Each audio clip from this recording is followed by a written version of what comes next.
Para prevenir la desnutrición, los niños y niñas deben recibir a lo largo del día una variedad de alimentos en cada comida, incluyendo frutas, verduras, proteínas como carne, pescado, huevo, legumbres y granos integrales. Los primeros 6 meses de vida también debemos brindarle lactancia materna exclusiva, la cual les proporciona todos los nutrientes necesarios y alimentos sólidos alrededor de los 6 meses, comenzando con purés suaves y luego progresando a alimentos más sólidos. Asegúrate de que el niño beba suficiente agua diariamente. Evita las bebidas azucaradas y el jugo en exceso. Asiste con frecuencia al médico. Mantén al niño al día con sus vacunas para prevenir enfermedades infecciosas que pueden contribuir a la desnutrición. Implementando estos pasos ayudará a asegurar que los niños menores de 5 años reciban la nutrición adecuada para un crecimiento y desarrollo saludable, previniendo así la desnutrición. Un mensaje de la EPSI a Nas Guayú. Hiya kana yekan pura hai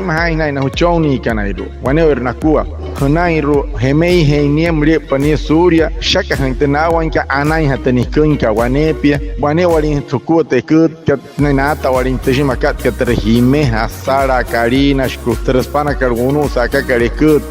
pitchosh kalerus pushwale maya pura pnai pirwenikashi achuhen hachwane pinota sutan tenchira nuria lusan data pasige tai pirukashi achuer na chasas pushwale nikin pura anai chinia katsane intoinai wanepia ota anai hatainia umre on chinis kana karakuai no hapo de posias que rai que na katsuru praktikaya no moi no hikiren kasas pushwa tre kai no roin akuma hoshin pitch pa tro watsar hot kai kene kapure estra e pushaka hai etena wan ko tayuri ni hutuma hai mahale hoitari kuai pamura anai chiwan hinte ho suri harai huya anech man ke pangsa riskuai patapan hat kan no moi no hore chamama anech wanepia tala ter aner ni kiro tias sono que muito EPSI ka Nas Guayú.